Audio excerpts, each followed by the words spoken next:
Are there any young folk singers or rock groups that you would recommend for us to hear? I'm glad you asked that. Bob Dylan is hailed as one of the most influential songwriters in modern music, a poet whose lyrics helped define an era, and a musician whose legacy stretches across generations. But behind the accolades and awards lies a complicated history of creative borrowing, one that has long stirred debate among fans, critics, and fellow musicians. Dylan's catalog is rich with allusions to traditional folk tunes, blues standards, and even lesser-known recordings from the obscure corners of American music history. While many view these as homages or reinterpretations, others have accused Dylan of outright theft, lifting melodies, lyrics, or entire structures with little or no credit. Let's look at a handful of well-known songs that Bob Dylan is accused of stealing from other musicians. Blowin' in the Wind. How many roads must a man walk down? One of Bob's earliest breakthroughs, Blowin' in the Wind, is often described as a civil rights anthem wrapped in poetic ambiguity. Released in 1962, the song helped define Dylan as a generational voice of conscience. But few listeners at the time realized how closely the melody echoed an older spiritual called No More Auction Block, a traditional African-American freedom song. Dylan himself admitted he was familiar with the tune, having heard it performed by folk legends like Odetta and Paul Robeson during his early Greenwich Village days. No More Auction Block dates back to the 19th century and was sung by formerly enslaved people who escaped to freedom. The melody is mournful, slow, and steeped in pain. Dylan's adaptation sped it up slightly and added a lyrical structure that captured the political tension of the 1960s, without directly copying the older song's words. Still, the resemblance is unmistakable by those who know both tracks. The progression, phrasing, and overall feel are nearly identical. Musicologists have since dissected the connection, noting that while Dylan added entirely new lyrics, the borrowing of a melody so closely tied to Black American history raised questions about cultural appropriation. A Hard Rains Are Gonna Fall. Hard rains are gonna fall.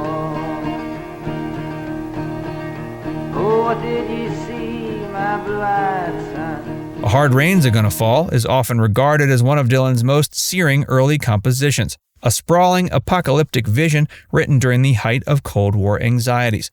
First performed in 1962 and released on The Freewheelin' Bob Dylan, the song is a cascade of symbolic imagery, rivers full of blood, guns in the hands of children, and broken tongues of poets. Its format is repetitive, almost biblical, with each stanza beginning with a question and answer, "Where have you been, my blue-eyed son?" But this very structure, including some of the phrasing, is not original to Dylan. It mirrors almost exactly the structure of an Anglo-Scottish ballad called Lord Randall. Lord Randall is a centuries-old dialogue ballad in which a mother questions her son after he returns home. The original lyrics follow a similar call-and-response pattern, "Where have you been, Lord Randall, my son? Where have you been, my handsome young man?" The verses unfold like a riddle, eventually revealing that Lord Randall has been poisoned by his lover. The repetition builds tension and unease, a device Dylan would adopt and amplify in his own song. In Dylan's version, the traditional narrative of betrayal is swapped for a sweeping socio-political dread. Yet the scaffolding is unmistakably lifted from Lord Randall. With God on our side. With God on your side. And it must have somewhere stayed in the back of my mind hearing Liam Clancy singing the Patriot Game. But this is a ballad of sorts. By the mid-60s, Dylan had mastered the art of the protest ballad. With God on Our Side, from his 1964 album The Times They Are A-Changin', tells the story of American military expansion through the lens of religious justification. The song unfolds with grim detachment, listing wars and rationalizations, all cloaked under the refrain that God supposedly blesses every conflict. It's a haunting critique, but the melody is far from original. Irish folk singer Dominic Behan, brother of famed playwright Brendan Behan, claimed Dylan lifted the melody from his 1958 ballad The Patriot Game. Behan's original criticized the IRA's violent methods, but was rooted in Irish nationalist tradition. The melody is slow, deliberate, and laden with sorrow. Dylan's version mirrors it almost exactly, albeit with new lyrics and a more universal narrative. Behan was not pleased. He publicly accused Dylan of plagiarism, stating that Dylan had not only borrowed the melody, but the song's mood and tone. The resemblance between the two tracks is undeniable. Both use the same chord progressions, pacing, and melodic phrasing. Behan's outrage was not just about artistic theft, it was about the erasure of political context and cultural identity. The Ballad of Hollis Brown. You ain't got no money, boy, you ain't got no friend. The Ballad of Hollis Brown is one of Dylan's starkest and most devastating compositions. Released in 1964 on the Times They Are A-Changin', it tells the bleak story of a South Dakota farmer driven to kill his family out of desperation and poverty. The song's structure is as chilling as its content, each verse a punch to the gut, each repetition more haunting than the last. But the form and melody of the ballad bear striking resemblance to a traditional Appalachian song called Pretty Polly. Pretty Polly is a murder ballad with roots in British folk music that made its way to the hills of Appalachia. It tells of a young woman lured into the woods and killed by her lover, and it's been recorded by everyone from Doc Boggs to Judy Collins. Its repetitive, driving cadence is unmistakable, and so is its influence on Hollis Brown.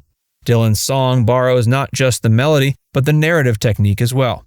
Like Pretty Polly, Hollis Brown unfolds in stark imagery, with each verse advancing the grim story towards its inevitable conclusion. The tension builds through minimalist musical phrasing, another trait lifted from the folk tradition. Though Dylan reimagines the scenario entirely, the underlying framework is familiar to anyone versed in American murder ballads. Don't think twice, it's all right. And it ain't no use to sit and wonder why, babe. It don't matter anyhow when your rooster crows. Don't Think Twice, It's All Right remains one of Dylan's most beloved breakup songs, praised for its bittersweet tone and subtle sarcasm. Released on the Freewheelin' Bob Dylan in 1963, it signaled a shift from overt political commentary toward more personal narratives. But the song's familiar finger-picking guitar pattern and lyrical phrasing didn't emerge from a vacuum. They were lifted, almost wholesale, from folk singer Paul Clayton's 1960 tune, Who's Gonna Buy You Ribbons When I'm Gone? Clayton's song includes lines like, It ain't no use to sit and sigh now, darlin', which closely resemble Dylan's opening, It ain't no use to sit and wonder why, babe. The melody, too, is virtually identical, with the same descending chord structure and lilting rhythm.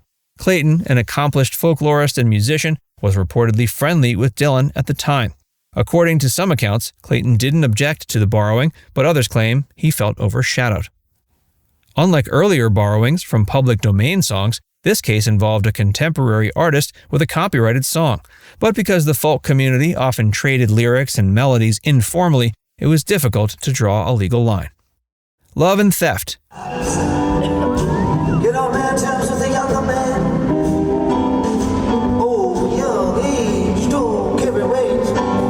It doesn't matter in the end. By the time Bob Dylan released Love and Theft in 2001, he was already a legend twice over. Critics hailed the album as a return to his roots, blending blues, jazz, and folk influences into the patchwork of Americana.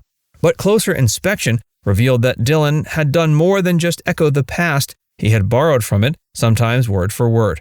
One song in particular, Floater, Too Much to Ask, featured several lines lifted directly from Junichi Saga's 1989 book Confessions of a Yakuza, translated from Japanese. Examples include lines like, My old man, he's like some feudal lord, and I'm not quite as cool or forgiving as I'd like to be, which appear in Saga's memoir. The theft wasn't discovered until a Wall Street Journal article pointed it out in 2003. Saga responded graciously, saying he was honored to be quoted by Dylan, but the incident raised larger ethical questions about literary borrowing. This wasn't his first foray into unattributed lyrical lifting in his later years. Scholars and journalists have since pointed out other examples, including nods to Civil War-era poet Henry Timrod and even Shakespearean references reworded slightly but unmistakably sourced.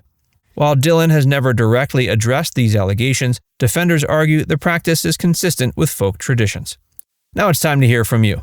Bob Dylan's songwriting is undeniably influential, but does his history of borrowing from other artists change how you view his music? Let us know in the comments section below.